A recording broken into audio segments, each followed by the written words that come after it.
about 750 workshops on employability. The reason I love doing them is because I didn't understand it. I did not understand what employability meant, and I thought it was this boring thing. No one would explain themselves. I'd get some visitor who would just wear one of these. So many people just used to wear these and seem like robots. If they were boring, it made me think the subject they were talking about was boring. So I want to be more than this, okay? I want to be more than just a lanyard, okay? Firstly, what I would find useful is impartiality. I don't like it when people try and sell themselves to me. I don't like it when a speaker comes and it seems like they're there more for their benefit than yours. And it just seems like they're trying to promote something to you. I want to be sold to. I'm not going to do that, but I am trained on this stuff. About 7 years of talking about choices, employability, different routes you can go into. So hopefully that answers a question for you. You know where I'm getting this information from. And I'm not here to say you need to go and check all this out afterwards. If you want to go and check out afterwards, do. Because it is useful. I don't want to say you have to do that. I want it to be your choice. I want you genuinely, after this 120 seconds, of me telling you a little story about myself. But here's my story, okay? So I'll start it now. So you know my name, you know where I come from. My full name is Moj Taylor, alright? My dad is from England. He's a hard-working grafted northerner. So he's a carpenter. And my dad said to me, don't go to uni. He said, don't go to university. Don't need to go to university. You're different to your parents. You are. You're a different generation. You are different, you're built differently, alright? You might have some things they tell you that they want you to do or certain things, but you are different. My dad said, take over the family business. I went, I've got asthma. Dad, if I take over your factory, I will run the bloody thing into the ground, alright? Talk about employability, I will destroy your company if you want me to take it over. Just so you can say, oh, it's a family thing, my son's taking it over now. I was like, some people aren't built for certain things. Or even if I developed skills in it, I wouldn't be passionate about it, which is a key thing. You can be good at something, but if you're not passionate about it, you're not going to want to do it. My mum said to me, no, do go to university, because she's Asian. My mum is from Hong Kong, it's the Moj side, and apparently all Asians have to study medicine. That's the thing, alright? Yeah, it's awful! Seriously! I'm like, what? This is my mum saying this, alright? My mum said you have to go to uni, and you have to do medicine. But I love my mum, I love my dad, but we used to argue at the dinner table about what my future was going to be, what I was going to be employed in, which is what I'm going to talk to you about, and what my choices were. When I said I wanted to go to uni, he went, I said I don't want to do drama. He went, whoa, drama? You're in Billy Elliot. When he says, Dad, I want to be a ballet dancer, it's like that. He threw a plate at me. Plate and potato. Potato hit me there, jacket potato, my dad's jacket. He doesn't give up jacket potatoes easily, that's his favourite food. That's how annoyed he was at me about my choice. Be aware that every course is different in the country, every single course. It will be run completely differently to other ones. So it might put you off the thing you love if you choose that subject just because of the name of it, and then you realise, oh my god, I didn't check out the assessment style, the content of it. Was there an interesting person teaching me the thing? Was it more academic? Was it more practical? Was it the thing I wanted, basically? And I hated it. I ironically developed most of my acting skills at uni, not in my drama degree, from talking to my dad on the phone. Lying, basically, having to act, because I was too scared to tell him I was hating it. And he used to say, how's university? And he wanted me to say, Dad, I'm hating it, I don't know what I'm doing. And I used to say, I was like crying at the time. He go, yeah, Dad, it's great. Yeah, it's really, really good. Absolutely loving this thing. I made such a good choice. And one day I just burst. And he heard me say 3 things. He heard me say, wrong. He heard me say the word choice. And then he heard me say this word I'm going to talk about, which is employable. I didn't even know I knew that word. I was like, why have I just forced this word out in my lowest moment in life?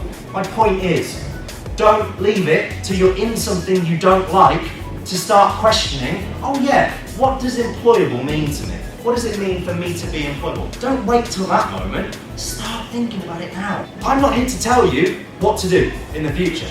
Go and do those things if you genuinely, after this session, go, oh yeah, I think that would make me happy.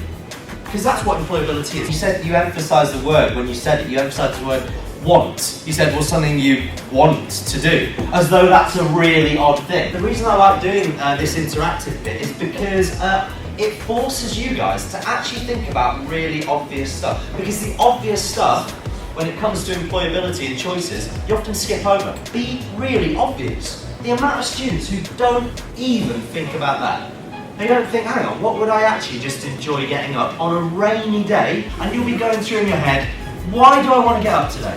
What do I have to go and do? It's the first thing that runs through your head. You go, what's the point in getting out of this nice place that I'm in right now? If you like doing something, weirdly, and I know this myself, it doesn't feel like you're studying. My cousin is a mechanic, alright? So he has a very different type of learning to me. It's the same thing though. He says it never ever, when he's learning his mechanical stuff, and cars and motorbikes, he said it never ever feels like he's learning. Because he's just interested in it. He loves it. He's curious. He wants to get good at it. He says, when I can tell people I can do stuff that they can't do. But then, he says he's just as interested to hear from someone who can do stuff that he can't do. You're always talking about something to someone else you don't even realise. Probably means you're quite passionate about it. Probably means if you studied it, it wouldn't even feel like you were learning. You just like getting good at it. What does that amount of hours represent? And it is to do, I'll give you a clue, it's to do with every single one of you. Kieran just said to me, is it the amount of time you're asleep? Is that right? Collectively in your life. That is based on 79.5 years. So the average UK human. You will live on average to 79.5. You spend about a third of that asleep. You need that, by the way. You don't have to sacrifice that to kind of live on. You need your sleep. Eating, you have to do, don't you? And the other end, you have to do. This is just essential stuff. You've got only one segment, really, which is actually what's called pure time. That's seventh, where you actually get to just think, what do I want to do? And the final segment, that one, is this amount of hours. About 1 in 7. That is the amount of time the average UK human will be in work. Why would you choose to do something that you don't like just for, and this is usually the reason people say, money. My friend, he did a job just for the money. He thought he was going to do that till he was 40. Yeah, I'll retire early because I'll learn loads and I'll basically hate my life for 20 years, get really tired doing something I don't like, but then I'll be able to use all the money after that, retire and just love it and start my life at 40. No, he quit it after about 4 years. He said to me, at least you get your weekends. I went, no you don't. And he went, why? I said, because when I see you in the pub on a Sunday, you're not enjoying your Sunday. All you're doing is complaining to me. You won't shut up. All you're doing is complaining about your job. Make work not feel like work. There's a really famous saying by a famous philosopher called Confucius. And he said, choose a job you love and you will never work a day in your life. It might be that you get to 20 or 25 or 30 until you properly know what you want to do. It might be 40.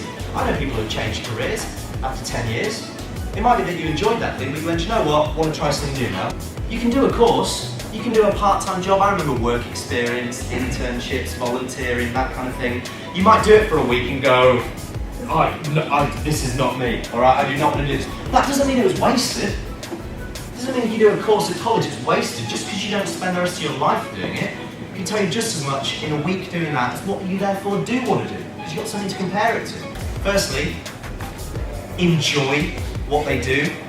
Work was never a thing you enjoyed. Work was something for centuries through history that you did until you could escape it. You're lucky. I know the world is different, trust me, it's stressful sometimes, but you guys think about this. You get a choice, firstly, a choice. Billions of people through history haven't even had that choice. You get to think, actually, I can enjoy this. If I do enough research, if I throw myself into doing some experience in it, talking to people in the industry, talk to people now, be curious about it. If you want to be a beautician or a DJ or a ballet dancer or an engineer or a nurse, whatever it is, talk to those people. Find someone who's doing it now and say, what do you get from this? Why did you get up on a rainy day and do this? How does that phrase represent those pictures? That is 2 different ways to choose a career. Why do they use that? Because it's the quickest way to get from King's Cross to there. You'll just be like, get me on the journey, and you hate it. Basically, it's about the journey, isn't it? You hate the journey doing it, but you suffer it just to get to the other side. Don't choose something when you're not willing to actually enjoy the journey. You're clearly passionate about it, you're interested in it. You don't pull a sickie every Monday. Don't worry if you don't have a clue yet. What you want to do with your life, okay? Most people don't. That's the secret most people don't tell you. Most people don't. I had no idea when I was 17, but I was brave enough when I had potatoes thrown in my face to at least stand up to my parents and just say, do you know what, I am a bit different to you. It might be that your mum's a nurse, great, you want to be a nurse, fine. Your mum works in social care, you want to go and work in social care. Your mum works in a primary school, you could want to go and work in a primary school. But do it because you actually want to. You'll think, actually, I want to look back at 25 and go, whatever I did, that stuff was useful, or whatever you then go into. Focus on the feelings, because the main thing it comes down to, trust me, is that. It's really simple. You genuinely feel more empowered and able to stand up to people and say, this is why I'm choosing to do this thing for me. You genuinely see this thing, this career, this thing of a career and having a job, as something that's actually quite enjoyable. All builds on those. If you don't have that, you pull that away, it's going to crumble. But look at the shape of this. It's about this. That is the most common phrase, most popular phrase, used when we at Push speak to employers. Not the finished article, not the perfect person, they say that. Rounded person. Your first 3 to 6 months in a job, that is an interview. You're still being tested. They're deciding if they want to keep you or not. Hard skills means job-specific skill. But people don't like working with you because of your attitude, because you can't work in a team, because you can't problem solve. And they're going, take a bit of initiative, go and figure it out yourself and impress us by going to figure it out yourself. If you've not got basic literacy and numeracy, I'm just talking basic math skills, basic English skills. Maybe that's writing letters, writing emails, and you're always making typos, or talking to people on the phone, communication skills. That's all that. Transferable skills. So you need a mixture of those two. That one, knowledge, obviously often why you get a qualification, piece of paper which says, I have got this stuff in my brain, I've not just got the skills, I've got the knowledge for it as well. Your attitude, like we talked about, getting up and actually wanting to be there, how you behave, your personality, people want to see that.